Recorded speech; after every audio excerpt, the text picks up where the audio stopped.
واحد الشاب عنده تقريبا 18 عام، خدام في واحد الفران، لكن بسبب النيه ديالو والثقه ديالو في واحد السيد اللي غتقول لي دير معايا واحد الخير وغتدور معاه ب 20 درهم، جوج شقفات 20 درهم ماشي حتى ورقه، 10 دراهم كتنطع 10 دراهم غتخرج عليه وغيصدق داخل الحبس بسبب هذيك التدويره وداك الخير اللي غيدير معاه. شنو البلان ديال هاد 20 درهم؟ هادشي اللي غادي نعرفو. غنمشيو لسنه 2008 بالضبط 18 شهر 9 بمدينه الدار البيضاء. غيوصل البوليس واحد البلاغ عاجل مفادو ان واحد السيد جاب واحد المراه اللي حامله هي وراجلها في حاله خايبه، كيبان بانهم كلاو شي حاجه اللي وصلتهم لواحد الحاله اللي مروعه بزاف وكانوا في حاله خطيره. البوليس ملي وصلوا جاو من البلاغ من طبيعه الحال غيمشيو لهاي المكان، لقاو المراه ماتت والزوج ديالها في حاله خطيره. البوليس قلبوا على الطبيب اللي شد هاد الحاله ديال هاد السيد هو ومراته، سولوه قالوا لي واش كلاو شي حاجه، شي حاجه سم، شي ماكله مسمومه، شي. الطبيب لا، قال لي هادشي ماشي ديال ماكله مسمومه، ما دارتش ليهم هادشي. كنظنوا انهم كلاو شي ماده سامه وغتكون قاتله، وحنا كنتسناو الامر ديالكم باش نديروا لهم التشريح. البوليس قالوا لهم صافي، الاطباء والمختصين داروا التشريح للزوجه، لقاوها بانها واكله ماده سامه، ولكن خاص يديروا التحاليل عاد باش يعرفوا النوع ديال هذيك الماده السامه. والحاله ديال الزوج اللي كان مازال ما مات وكان في حاله خطيره، والاطباء جزموا على انه واخا غيعيش حياته كامله مقعد، يعني مشلل، والمراه ماتت هي وداك الشيء اللي كان في كرشها. البوليس من بعد التحاليل استطاعوا انهم يعرفوا سميت الماده. البوليس هما كيدوروا في الكولوار ديال السبيطار كيلقاو العائلات ديال الضحايا في واحد الحاله يرثى لها مصدومين بزاف.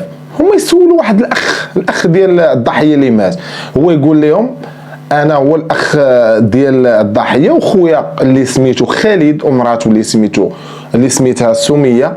نهار مع الثلاثه بالضبط في يوم الحادث كان اخويا عندنا شويه، خويا من بعد طلع يتغدى مع مراته، حيت حنا ساكنين انا ووالدي اللي هما والدين خالد ساكنين في الطاج الاول، وخويا خالد ومراته اللي سميتها سميه ساكنين في الطاج الثاني. ملي طلع يتغدى دازت واحد المده شويه حتى كنسمعوا كيغوت بواحد الطريقه اللي غريبه وكيغوت وهو مخنوق.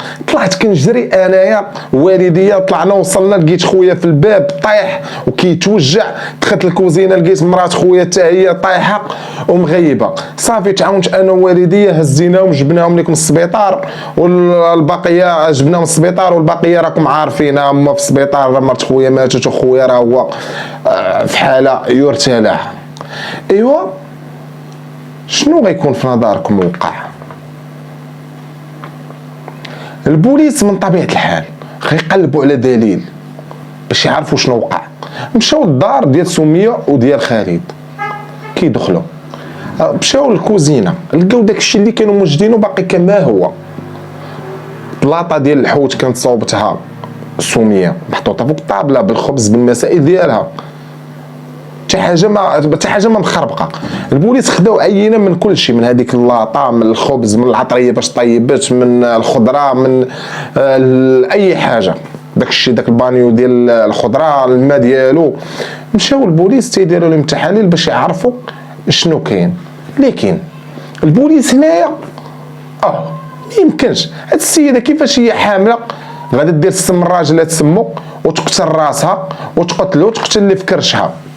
اكيد كاين اللغز، وهاد اللغز هو اللي غادي نعرفوه. البوليس كملوا في التحقيق واكتشفوا ان دار الضحيه ما فيهاش فران اللي غيدخلوا فيه ديك اللاطه بهذاك الحجم اللي عند سميه وخالد في الدار. هنا البوليس فكروا بانهم غيكونوا داو ديك اللاطه ممكن يطيبوها في الفران ديال الزنقه، وهذا الشيء اللي نقز واحد البوليسي وقال لهم.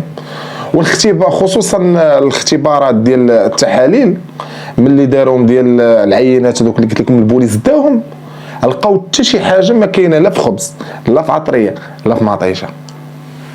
ولكن كاين واحد الماده سامه في اللاطه. هنا بداو المعالم ديال القضيه كيبانوا. يعني اللاطه ما طيباش في الدار ديال سميه وخالد، حيت ما عندهمش فران كبير قدها، ما طيباش حتى في الدار ديال والدين خالد، يعني طيبه في الزنقه.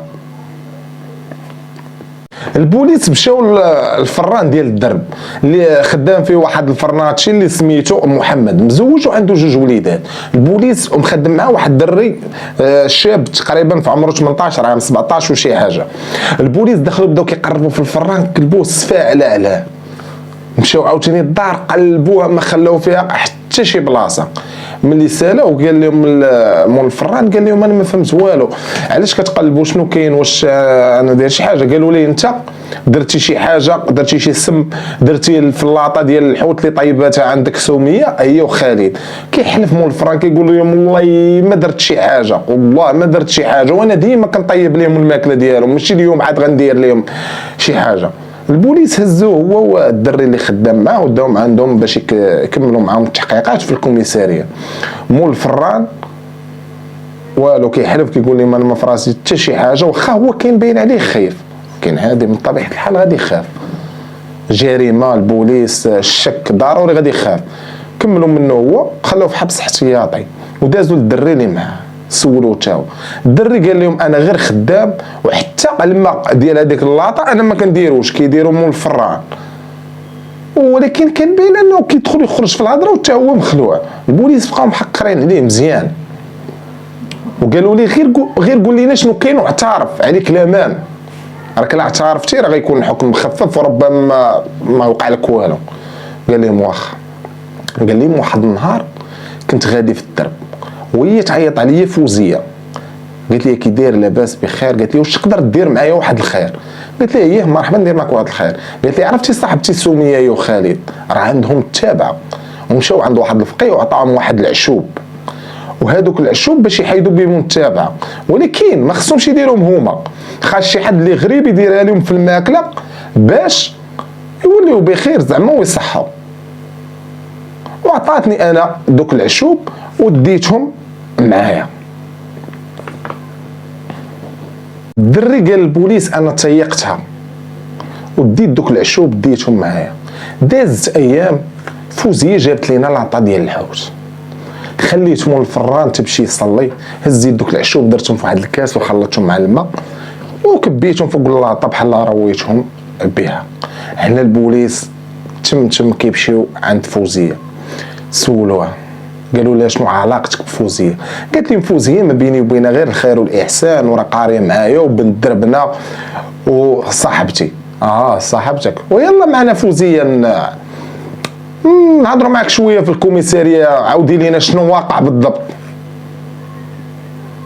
ايه صافي فوزيه هزوها داوها معاهم الكوميساريه. والبوليس عرفوا ان خالد كان عنده علاقه مع سميه، ولكن اللي ما فهموش علاش سميه دارت هادشي، عفوا فوزيه دارت لسميه هادشي حتى داز عام ونص على الزواج ديالهم. الوالدين والدار ديال خالد عرفوا بالقضيه وعرفوا بفوزيه تشدت، الخبر راكم عارفين دغيا كدير. هما يجيو لعند البوليس قالوا لهم اكثر وحده شاكين فيها هي فوزيه، لان فوزيه فايت منها ضاربت مع خالد وسيمه شحال من برا. هنا البوليس تاكدوا وعرفوا بان واخا هي مازال ما اعترفتش بان فوزيه هي اللي دايره داك الشيء، وراه داك الاعتراف ديال الدري اللي خدام في الفرار راه كافي، ولكن خاصها ضروري هي تعترف. فوزيه نبقى عليها غير تعترف، خصوصا انها كانت خايفه بزاف وكتخرج في الهضره، خصوصا ملي عرفت بان داك الولد راه اعترف وقال كل شيء. قالوا لا غير اعترفي قولي لنا شنو كاين. فوزيه بدات كتبكي وبدات بالاعتراف ديالها.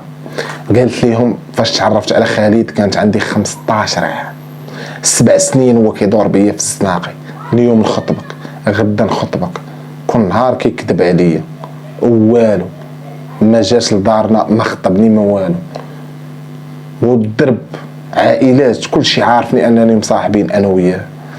وسمية وسيمة عفوا كنغلط ونقول لها سمية، وسيمة هي صاحبتي من الروح وهي اللي كانت كتصالحنا ملي كنا مخاصمين، وهي اقرب وحده العلاقه ديالنا. ولكن خالد غير لقى خدمه وبنى دارو ما بقاش كيعقل عليا، ولا يضربني بلا سبه، ولا يجبد معايا الصداع بلا سبه باش يتفارق معايا ويجي العيب مني انايا وما يجيش العيب منه، وغير باش نكرهه. خالد واحد النهار صبر تعيا عيط على فوزيه، قال لها فوزيه انا ما نصلاح لك، انت ما تصراحي ليا، سيري دبري على راسك والله يسهل عليك وحنا خصنا نتفارقوا. بقى فيها الحال بزاف، وقالت لهم دازت مده حتى كنسمع بان خالد مشي يخطب، وما جاتنيش غريبه ان خالد غيمشي يخطب، هو راجل عادي غيقلب على راسو غيمشي يتزوج. ولكن الغريب هو انه خطب صاحبتي من الروح اللي هي وسيمه. بقى فيا الحال بزاف وما عقلتش على راسي، ودخلت عليهم وحيحت عليهم مزيان كاملين. فوزيه غتدخل في واحد الصدمه كبيره، وكتقول بانها فكرت بزاف انها تنتقم منهم، لكن باش تخرج من الصدمه وباش تفاداهم قررت انها تخدم. وفعلا خدمت في واحد المخبزه لمده ديال 6 شهور، من الدار الخدمه، من الخدمه للدار، من الدار الخدمه، حتى جا يوم العرس وهي في دربهم. هي ناعسه وكتسمع العرس ديال وسيمه صاحبتها وديال خالد، وكتفكر 7 سنين اللي ضحك عليها فيهم وكتحقد عليه مزيان، لكن فكرت انها تخرجه من حياتها بمره كيف ما دار هو ومشى يتزوج. لكن دازت ايام وفوزيه من خدمه للدار، من دار خدمه، تجا واحد العرس اللي كان عندهم في الدرب. في نهار العرس اللي تلاقات فيه فوزيه ووسيمه الصداف جمعتهم بجوجات في نفس الطابله، وهي تنقص خط العروسه، وهي تقول لها قالتها وهي كتدق على وسيمه، قالت انا ما يعجبنيش الحال ان العريس يجي يتزوج بيا حتى يضحك على بنات الناس.